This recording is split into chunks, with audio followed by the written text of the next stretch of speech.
Good morning. All right, before we get into what we're going to do today for the review for Structs and for the lab assignment, I would like to point out that I was finally notified about the time and date of the final exam. So I have updated it yesterday on the lecture notes page. It's going to be Wednesday, November 18th from 8 to 10 a.m. in 155 in the Portable Hall. So we're going to be here bright and early. And so I just wanted to give you a heads up that now that I know, you know.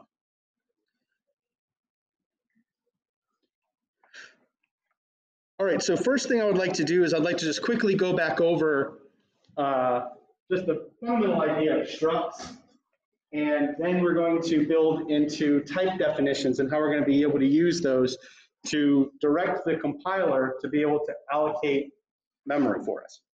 So here I have a main function, and I allocate memory onto the instruction stack. And then I have struct point 1, and I allocate 2 float values. And then I create a second point 2 onto the data heap. And then I create a line, and with a line I use those braces, or something we're going to learn about a lot more when we get into C++, this idea of a constructor. But we're taking those 2 points in and we're defining them using that structure that we were learning about on Wednesday. So then after I print the values, I say %.lf, so that you get the printout there. And then likewise, when we have here, I'm sorry, that's %.1f. So these are floats. So it ends with 1 decimal point. So there, what I do is I call reverse line, and I pass the address of the line, the address of the pointer to the line structure to this function.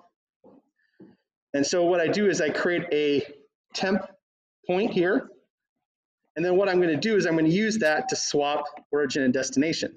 So the temp line, and here I get that information. I go to point 1, I grab that, and then what it's going to do is it's going to perform several operations. And if you want to know more about precisely how these operations are being done, this is something that's covered in some detail in the logic design course, but in a lot more detail in the computer architecture course for those of you who'd like to take a couple more computer science courses. So then it's going to be the same thing. We're going to go to follow the pointers, grab the destination, and we'll store that. And here's the thing, we have to follow all the pointers even though we're going back to the same place, and we'll replace all that information. And then the last thing we're going to do is grab the information from the temp that's on the data sheet, and we're going to copy that up to the destination. And so what we have done in essence is swapped these elements. And then when we're done, because we passed the pointer on the data heap, all the changes that we made are preserved. That temporary pointer is removed from the data heap since it's local to the function. And then when we print everything out, we just print those 2 values. And then once we hit return 0, we clear everything out for the operating system to do the next function. And so we see here that the origin was 3.1 and 6.2, and the destination was -1.1 and 5.3. And then after we did the swap, you see that they print out the exact opposite way. So we've successfully swapped them. So now we want to get into this idea of type definitions. So a type definition is a way in which we can define a keyword that a programmer can use that means something else. So up to this point, all of the keywords that you have used in C, int, unsigned int, float, double, main, void, char, all of these things have been keywords that have been defined by the American National Standards Institute for the C programming language. Type def is where you define the keyword. And the objective is by picking a good type definition keyword, somebody who is programming with your code, trying to use your structures, trying to use your functions and libraries, it should be pretty clear what it is that you were intending to do. So the worst, you come in, you're just hired, you get into your new job, and then all the code is int X, int B, and it's pretty hard to tell what that is that you were doing, right? What the previous person was doing. And that's something that programmers encounter all the time. I had a TA a long time ago who said that he went in and the person who had been writing the code had been killed in a car accident, and that person had not properly maintained all of their code. Now, of course, it's the tragedy of the car accident, so we're not going to hold that against them. But the crucial thing is he got in there, and you couldn't go, hey Greg, what did you mean by that? Because unfortunately, down the path. So there has to be ways in which we can inform people who are going to take our code and move on what it is that we were doing. And so one way you've seen that is through commenting. Through commenting, you can say what the code is actually doing. But you can also use type definitions to be able to say what it is that you meant. And so that's why when I say here, when using type definition, you aren't really defining a new data type as the name might imply. You're just giving a name to some node type. So what you can do, what you're doing when you give a type def to a structure, is that structure still has a bunch of underlying primitive types. We call them primitive types. Int, float, double, unsigned int, char. These are primitives. And now we're evolving. So we're now moving past the caveman types, and now we're moving to new stuff that you get to define. So let's take a look at a simple example. Type def float coordinate. So what does this mean?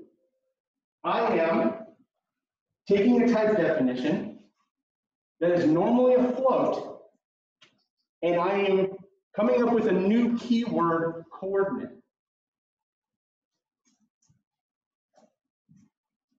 And so the reason I'm doing this is because for this, for example, we're working on these lines and point code, and you come in and you have well-commented code, and you've typed after floats to coordinate.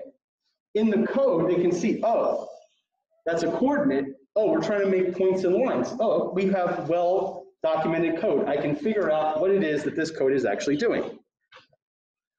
So by using coordinate instead of float, it's clear what these variables x and y mean. They're not just randomly chosen x and y. We now understand that it's an x coordinate and a y coordinate. So our variable choices make sense.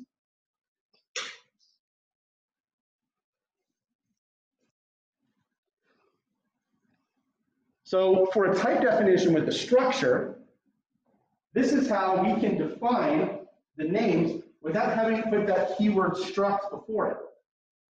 So when we come up with a type definition, we are telling the compiler that we have a specific name that we want to use every single time as a type name. We are going to define it with type def, and you still have a struct name. So you have type def, and we can have point, but afterwards, you would want to put another type here at the end. And so I'm going to show, I'm sorry about that. I'm going to show you several examples in code, but what we're doing here is we are now, instead of having to say the structure point and then the variable name, we are also reserving in the compiler a type name that we can just use, and that the compiler knows, oh, hey, I need to create a structure. I need to create that memory on the data heap. That's why I need to make this all work. So the more that you are able to do things like this, the more that you can allow the C compiler to do some of this work for you. Does that make sense?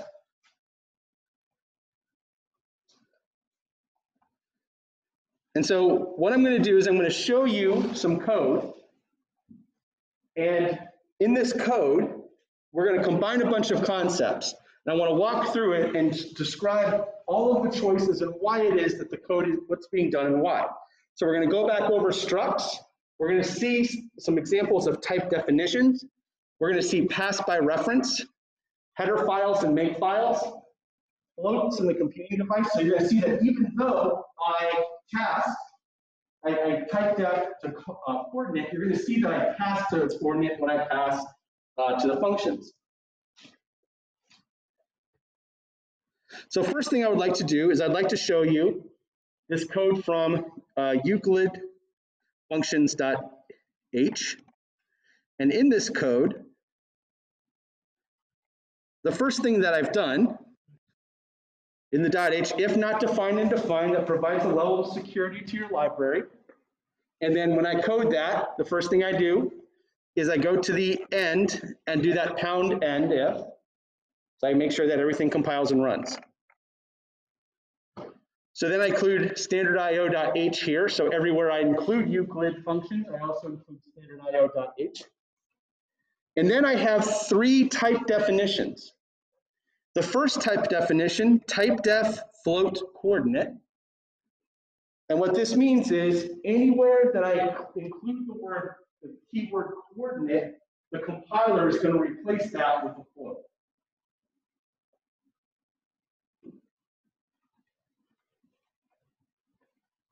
In the next one, I have a point just like we did before. Typedef struct point. Now notice that instead of 2 floats, I have 2 coordinates. So now it's saying, okay, I'm going to replace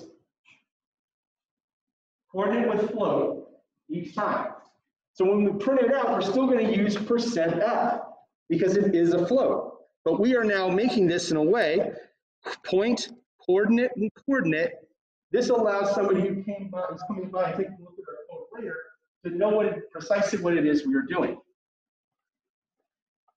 Now the crucial part is that when I define the type def for a struct, that this is the new keyword. And so in this class, the convention I'm going to use is that the new keywords I'm going to define are going to be in all uppercase. So you're going to see that whenever I call point, what the compiler would do is that it will replace it with struct point. You all see that? So now we're building this up, but then when I call it later, I just go point P1, and then I do the constructor. It's going to do a lot of work for me. So now we're building towards something we're going to start covering in a lot more detail next week, called object-oriented programming. We are now creating objects and allowing the compiler and the program to do some of the work for us. So does this make sense to everybody before I go on to the line? Okay, so with line, we are doing the same thing. Now I'm doing what's known as aggregation. I have a struct of coordinates, which are actually floats, and I type def struct line, but the name that we're going to use in the code is uppercase line, like I have there at the bottom.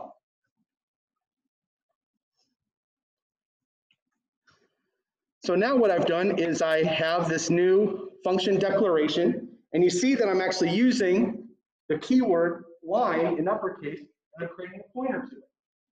What I'm actually doing is I'm creating a pointer that's pointing in the data heap to 4 floats. But we see line, which is 2 points, which becomes the 4 floats. So you see how we're starting to use objects to reduce the coding complexity. Print greeting, void, we're just going to print a greeting to the user.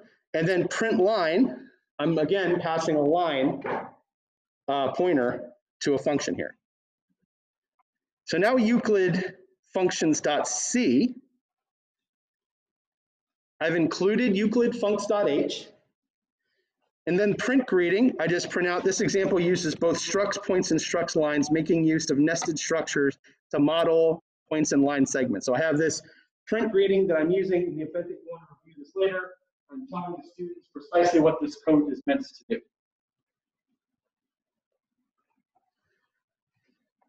So in print line, now I want to walk through this again. I just want to be sure that everybody understands what I'm doing here.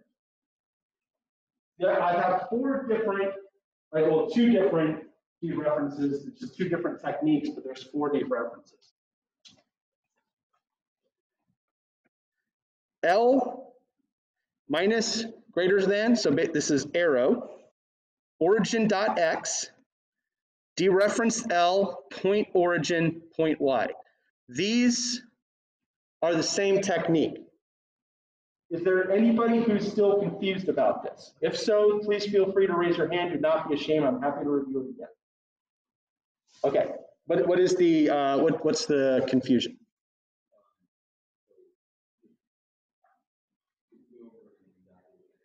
Sure. Okay, so when I have a line here, L, right? L is a pointer on the data sheet to a specific location that contains 2 points, which is actually 4 floats, right? So that's so far so good. All right, so we have a pointer, and if I want to dereference it with the techniques we have learned up to I started introducing that arrow, right? The way I would have to do this is I would have to dereference L, and then to maintain order of operations, I want to put a parentheses around it, right? So I have dereferenced the line, and I now have a line object. Does that make sense so far? And then if I wanted to access the origin, I put point origin, and since it's no longer a pointer, we could do point Y. So far, you got it so far. So now what C is doing is like, well, is there another way that we can do this? And so what they can do is say, well, we're going to replace this portion where we have to dereference it and use the star, parentheses, and point. Especially with new programmers, that remembering to put the parentheses tends to cause a lot of consternation because it's new, they're building a good habit, and it's like, why isn't this compiling, won't it work? So what they did is they tried saying, all right, everything origin.y is the same. And I want L to be something. And what I want to do is I want to dereference a pointer. So what they did is they said, well, I'm just going to give an arrow here. And by doing that, this and this are accomplishing the exact same task. It's just two different ways of performing the same thing. Does that clarify things? I'm going to also check in the chat to see if there's okay, so I don't see anything in the chat. So that's specifically why those two are there. And so the reason why I have print line coded up like this is so that way if you're taking a look at it, what you'll see is that these are synonymous. It's a programming language. Yeah. Two answers. One is if you create a structure of you have to dereference the plain structure to reach the line. Yes.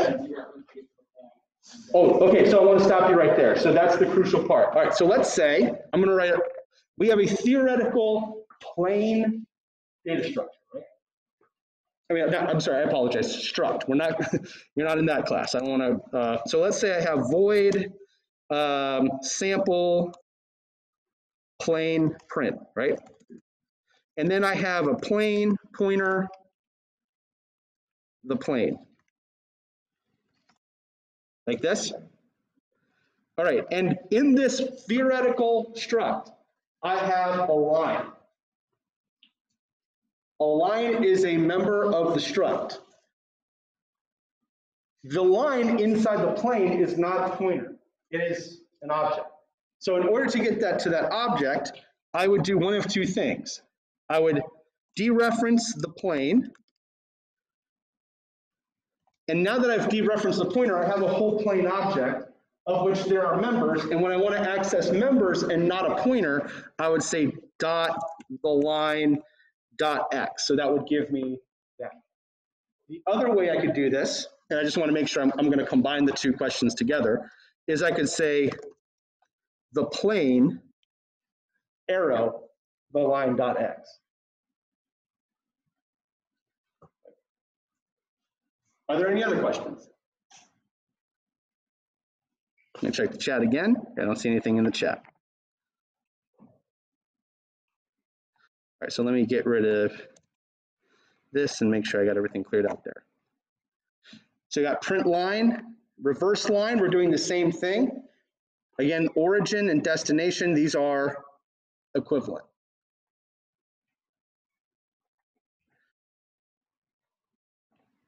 And so in Euclid.c, what I'm now doing is I'm creating 2 points, and notice how, just like before, the computing device assumes a double, a 64-bit double, right? So in order to make it work, I have to cast to a 32-bit float. With the coordinate, I'm casting, and the compiler, because I've now reserved compiler space, is turning that into a float for us. But now somebody coming through and seeing this, it's clear what we mean. We're making points, these are coordinates, this is a line.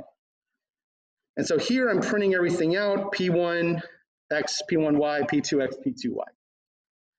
And then I say P1 is equal to P2, and then I print them out again, and then I'm setting P2, just so you can see that we can manipulate, you can set a structure equal to each other. So here, when we do that, it's just setting the x and y values equal.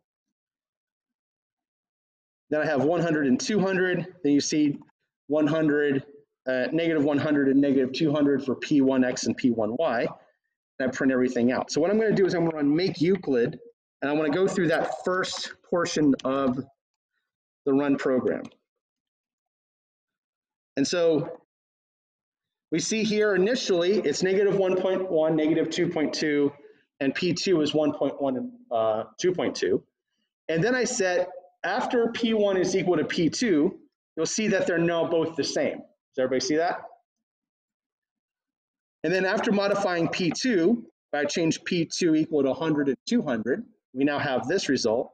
And then after modifying P1, we have P1 is equal to negative 100 and 200, and P2 is equal to 100 and 200. Right. So does everybody see that before I go into the lines portion of the program? Yes. Let's check that out and see what happens. P1 is equal to negative P2.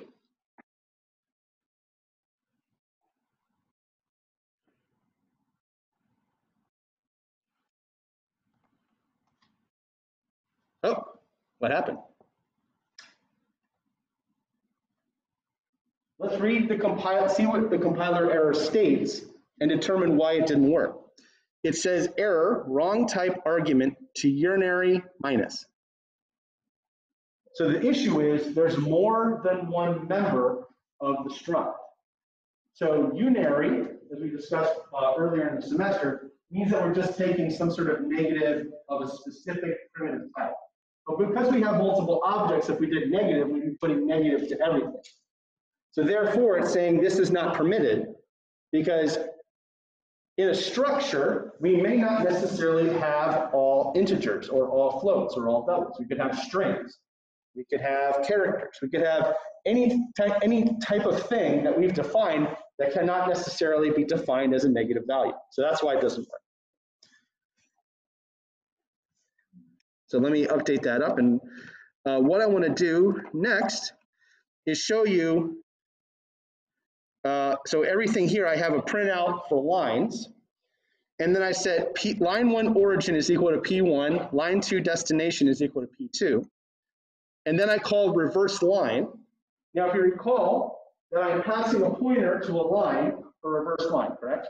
So in order to get that to work, I have to do ampersand line 1 in order to pass the address of line 1 by reference to the function. So from there, I print out line 1 and line 2. And what we're going to see is, well, I haven't defined line 2 yet. And therefore, it's going to print out 0, 0. So let me run make Euclid again.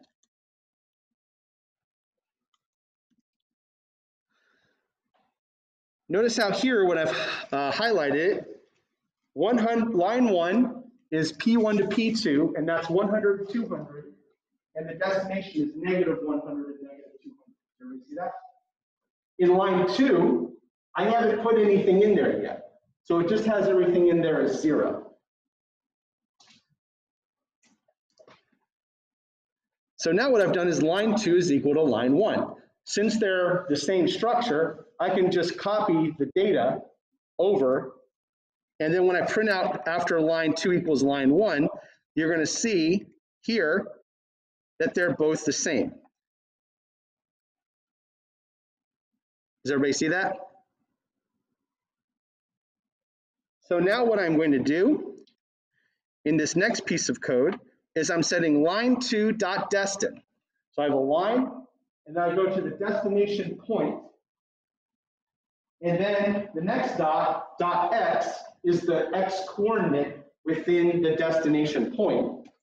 And I'm going to set that equal to 999. And then what you're going to see is everything else is the same except line 2 destination x coordinate is going to be equal to 999. So let me show you that on the output. You'll see that in fact they're the same.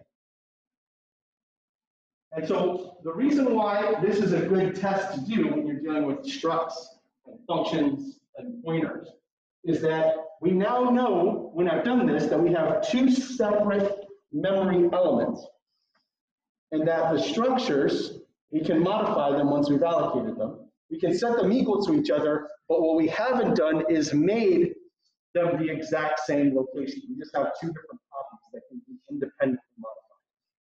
Everybody see that? So when you get into bigger projects, when you go on in your careers, this is going to be an important thing to bear in mind. It's a good computational thinking type test. All right, does anybody have any questions?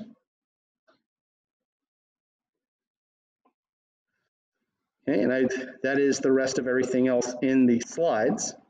So what I want to show you is lab 7.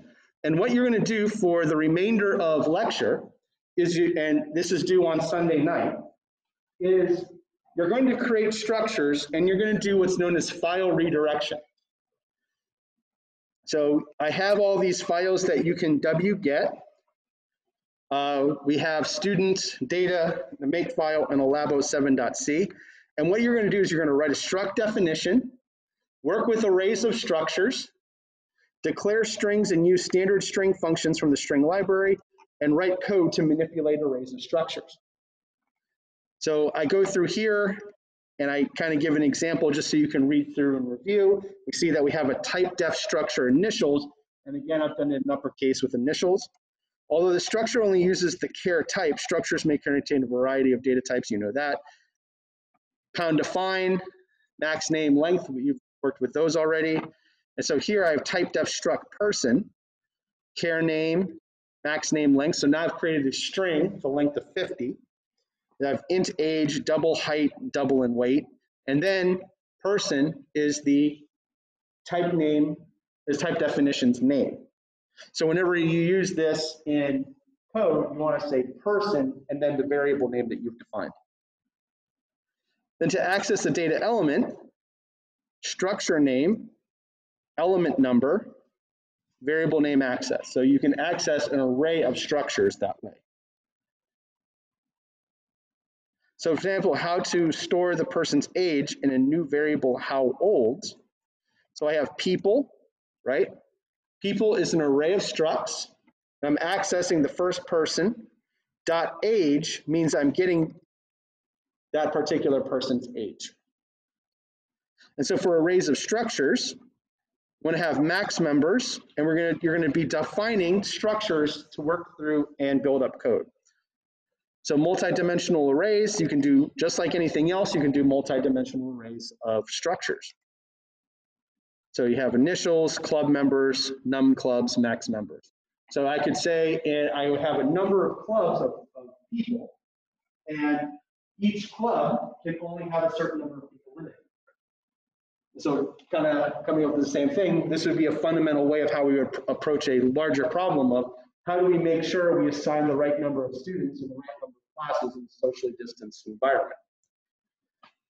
And so what you'll be doing is you'll be doing a class roster. And so you want to be following these directions and uncommenting, just like you've done before in lab, coming up with the strings of max length and how you can define the struct student in student.h. Then you want to create a function called read students, where you're reading in information from a file. And then here, you want to start uncommenting code and doing work. And then I've included what the compiler errors should be if you're working on everything properly. If you see any other compiler errors, you'll want to fix those. Then you're going to calculate scores. And so I have the formula that you're going to get in. You're going to do the same thing. And then using the string library, you're going to use a change name function, which is intended to search through the array of students and find a student with a specified original first and last name and replace that student's first and last name with a new first and last name. So then I have this output. We have first name, last name, final grade. We print this all out, and then we edit the roster, and it turns out that we want to represent or replace Clark Jones with Clark Kent to maintain all that information in the struct. All right, so does anybody have any other questions before I let you get to work on it? All right, so the same thing, I'm going to stop the recording and start uploading it, and I'm going to check the chat on Zoom as well as Slack to see if there are any questions so I can respond to everybody in a socially distanced manner. All right, on that note, best of luck, and I will stay here until 10 o'clock.